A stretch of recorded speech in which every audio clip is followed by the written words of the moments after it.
You're listening to a podcast from the BBC World Service. This is HARDtalk with me, Stephen Sacker. Thanks for downloading this edition of the programme. I do hope you enjoy it. Welcome to HARDtalk on the BBC World Service with me, Stephen Sacker. My guest today is a veteran political operative who describes himself as an agent provocateur. His enemies, of whom there are many, are less kind. They've labelled Roger Stone the sleaziest man in American politics. He's courted controversy from the very beginning of his career as a conservative campaigner. He worked for Richard Nixon and was a bit-part player in the Watergate scandal. He was a pioneer of big-money conservative lobbying in the 80s. He became a friend and advisor to Donald Trump. And many credit Stone with seeing in Trump a candidate who could make it all the way to the White House. Roger Stone revels in his reputation as a master of the dark political arts. His role in the alleged Russian meddling in the 2016 presidential election has come in for close scrutiny. He was an official Trump advisor, but that relationship ended before the stunning election win.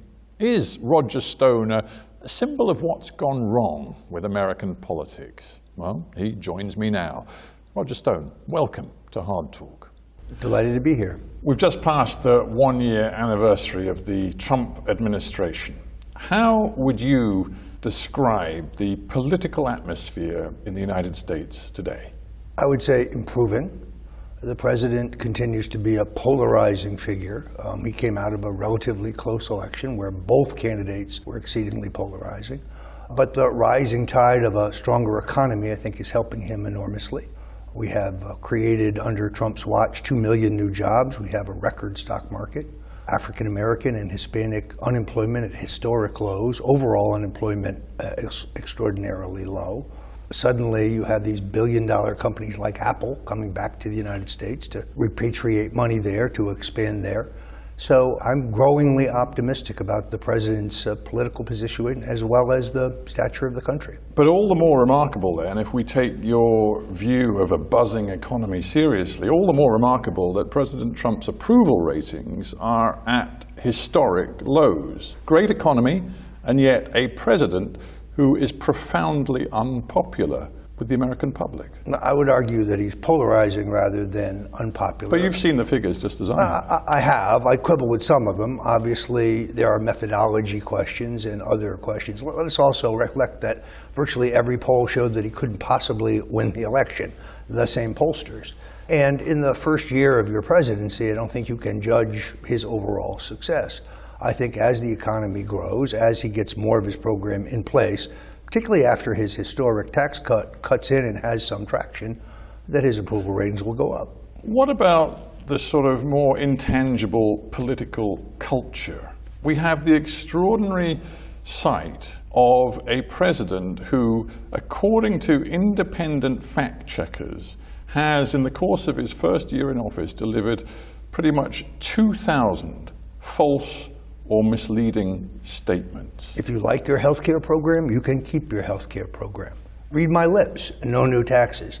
No president has told the people the exact truth. The president has never said anything he didn't believe to be true. But these are untruths on a scale we've never seen before. Would you accept that? No, not necessarily. I think every politician has a tendency to prevaricate.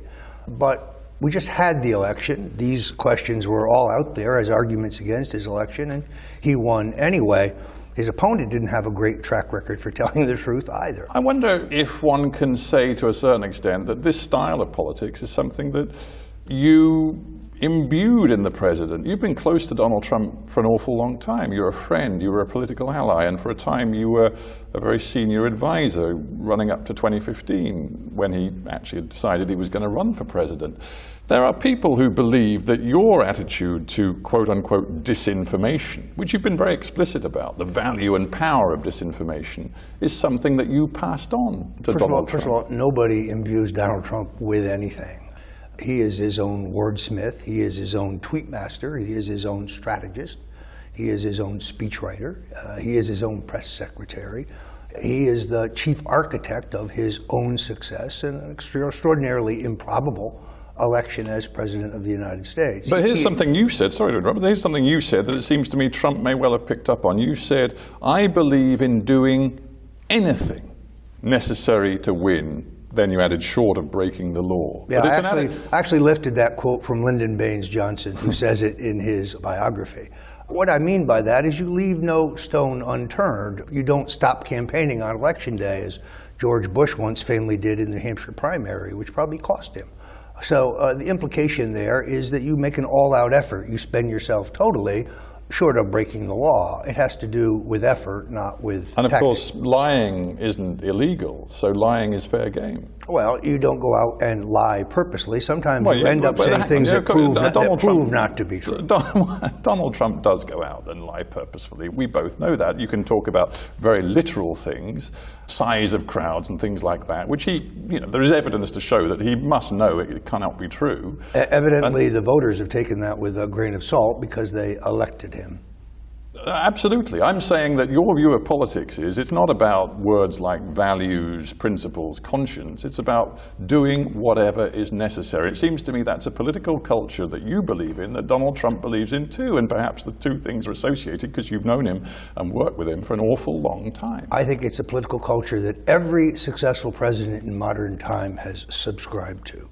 I don't think Donald Trump or I have done anything different than has been the norm. Here's a quote for you. I know you know him, you may not respect him very much, but a writer who's looked both at your career and Donald Trump's, Jeffrey Toobin. Yes. And he says, in many ways, Roger Stone created Donald Trump as a political figure. The Trump candidacy was, in tone and profile, a Roger Stone production. Yeah, I'm flattered, but I can't take credit. No, I think it is true that I first thought of the idea of Donald Trump as a candidate for president as early as 1988, and I was drawn to him as a potential candidate because of his independence created by his wealth, independence in the sense that he was not deeply committed or responsible for the policies of the past, that he had no investment in mistakes that had already been made. And what I saw is a growing two-party duopoly in which the two parties working together had gotten us endless war without our national inherent interests being clear, massive debt and spending and borrowing and no end in sight, immigration policies that cheated the people who were going through the system waiting in line and rewarded people who were in the country illegally, trade policies that we were promised would bring us jobs, but in fact sucked the jobs out of America, and a stagnant economy run by people who'd never run a business and didn't know how to. I thought all of those things could create a perfect storm in which a business person who has enormous courage and would be a total outsider could come to the fore and really change things. How disappointed, what kind of sense of betrayal did you have when once the Trump bandwagon really started to roll in 2015, a bandwagon that you'd done so much to set on track, you were thrown overboard? No, I would argue with that interpretation. I most definitely resigned. I showed my letter of resignation to both the New York Times, Politico, and the Miami Herald the night before. Well, if we take Trump's words at face value... Because no one breaks up with Trump, he breaks up with you, and there was no point in disparaging or disagreeing with him. I was too busy out campaigning for him. I probably did more television interviews on his behalf after I left the campaign than I did before. I recall all of that. You were a very familiar figure, offering your total loyalty and support to Trump, even though you had left the official campaign. But I am a strategist, and a campaign cannot have two strategists, and there was no sense in my staying so that I could fight with him about things that, by the way, he turned out to be right about and I turned out to be wrong about. This is the first candidate for president in my experience of 10 national presidential campaigns who never took a poll, who never spent any money on paid network campaign advertising or analytics or focus groups. Are you still in contact with Donald Trump today? From time to time. You still offering him advice? If he asks for it. And does he? Occasionally. And does he take it? Sometimes. For example? Well, I believe the president is entitled to a presumption of discretion if he is nice enough to make you a call and ask you what you think or tell you what he thinks. And therefore, it's been my policy since he's been elected not to discuss in detail what we might talk about. You know, this is something where I think Bannon, for example, was extraordinarily indiscreet to the detriment of the president. I would never want to be in that position. Well, you talk about Steve Bannon, who Trump now refers to as Sloppy Steve, but of course for so long regarded as his chief strategist and one of his most important advisors. A self-appointed role, which is a dangerous title. You can call it what you like. Steve Bannon was very, very important to those key months in which Trump won the presidency. So Steve Bannon was a key figure. He went into the White House. But my point is this: Steve Bannon, General Michael Flynn, who was National Security Advisor, Anthony Scaramucci, Sean Spicer, Reince Priebus, Katie Walsh, as well as key figures outside the administration but so important to the government, James Comey, FBI Director, recently Andrew McCabe, FBI Deputy Director. All of these people are people who have either been fired or quit in the first year of the Trump White House. It looks like chaos. No, I don't agree with that. First of all, some of them should have been fired much earlier. Others, I think, didn't serve the president well. Bannon blew himself up. He has only himself to blame. And I think General Flynn is a great patriot who was unfairly and incorrectly terminated. Really? Yes, indeed. A man who lied about his meetings with the Russians? No, he lied about making a call to set up a meeting with the Russians, an underlying action which is perfectly legal. He lied to an FBI agent, at least that's what he pled to. Well, let's get to something which hangs like a very dark shadow over the whole of the Trump presidency, and that is the special counsel investigation into allegations of collusion during the election campaign between the Trump campaign and the Russians to interfere with and directly influence that election. Yes, a fairy tale, a canard, a falsehood, meaningful coordination, conspiring, collusion with the Russians. There's never been any evidence of it produced either by the House or the Senate committee. You speak with such confidence you can't possibly know what Robert Mueller has discovered. I think if we knew, we'd have read about it by now. He hasn't finished his investigation. He's got nothing. That's why he's circled. How do you know? I guarantee it. Let's wait and see. Where's the Russian collusion? Where are the indictments that relate to Russia? He processes indictments. He indicts Flynn for a process crime. All we do know. He indicts Manafort on crimes relating not to Russia, but to his campaign activities 15 years ago in Ukraine. Yeah, Paul Manafort, of course, a very close friend of yours, now facing very serious charges. None of them relating to Russian collusion. But let's look at the Russia collusion facts. At least 12 Trump associates had contacts with the Russians during the campaign. Contacts with the Russians are not legal, nor are they evidence of Russian collusion. Hillary Clinton's campaign had numerous connections with the Ukrainians. Meeting in summer 2016 between a Russian lawyer with contacts to the Kremlin and Jared Kushner, one of Donald Trump's sons,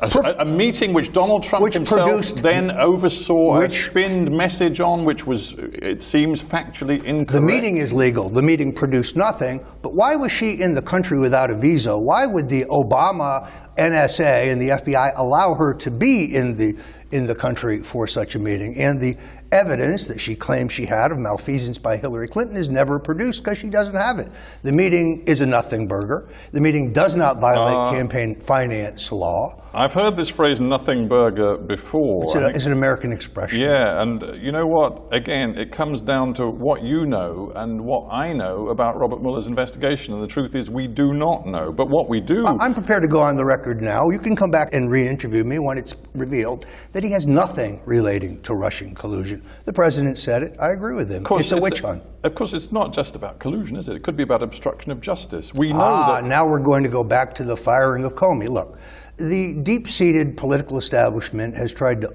undo what they couldn't do at the ballot box last year repeatedly. First, there was the recount. That failed. The recount showed that Trump actually won Wisconsin, Michigan, and Pennsylvania by a larger margin than expected. Then they wanted to brief the Electoral College on Russian collusion. Would have been the shortest briefing at that point in all time. There was no evidence then. There is no evidence now. Then there is this investigation. Well, Mr. Mueller's had a lot of time and a lot of money, yet I'm aware of no evidence of Russian conspiracy or collusion. Meetings do not constitute collusion. If so, Hillary Clinton was colluding with the Ukrainians. There are people in Washington who are still looking very closely at your particular bit part in the allegations concerning hacking and Russia. Yes. Because it did seem for a time, as more and more detail was coming out about hacked information that was garnered from the Democratic Party, that you were getting a heads up from WikiLeaks about what was coming down the pipe. Entirely false. Everything that I ever tweeted or wrote was because I was following the tweets of both WikiLeaks and Assange and reading his various interviews. But from time to time you were preempting them. For example, you seemed to know that John Podesta was going to come into the firing line before it was issued in WikiLeaks. Yes, because in January of 2016 I read all of the Panama Paper information about his business activities in Russia. You didn't have to have a heads up from WikiLeaks to realize that that was going to become an issue in the campaign. After the focus on Manafort, the focus on Podesta's business dealings in Russia was going to happen. I never said anywhere that WikiLeaks would publish his emails, because I didn't know that. But it is odd that the Russians were hacking the Democratic Party. We don't even know that. That's an assertion. Come on. The FBI, the CIA, all of the American intelligence community. When the intelligence community say with a high degree of confidence it is our assessment, that means they don't know. No, I don't agree with that. The same people who told you Lee Harvey Oswald killed Kennedy and he acted alone, which we now know on the basis of the recently released documents is unlikely true. Well, you can take your view of what's credible and I can take mine, but the fact is the Russians, according to every credible intelligence official in the United States, were hacking the Democratic Party. The information was being given to WikiLeaks. Right. And as former counterintelligence and you appeared officials, to be ahead of the game in knowing exactly what was going to come out. And as it happens, here in the UK right now, you made a point, I believe yesterday or the day before, of going to the Ecuadorian embassy to try to see Julian Assange. What was that all about? Well, let's take these one by one. As William Binney and Ray McGovern, both former top counterintelligence agents, have said, there's more evidence that the DNC information was downloaded to a portable drive and taken out the back door. There really is no evidence that it was hacked. You really don't trust your own government, do you? Because they lie to us constantly. Secondarily, and The Nation magazine, hardly a right-wing organ, was the organization that published that study. Secondarily, Assange himself has said, Roger Stone never tweeted anything I hadn't already said in public, either in an interview or in a tweet. I spent 4 hours in front of the House Intelligence Committee where I went voluntarily, and as I told them, and I say now, I know of no one who conspired with the Russians. I have no prior knowledge of the hacking of the DNC. I'm not even sure they were hacked. The reason I went by the Ecuadorian embassy, no, I did not ask for a meeting, that's incorrect, I dropped off a card, is because I don't believe that Julian Assange is a Russian asset. I believe he's a journalist.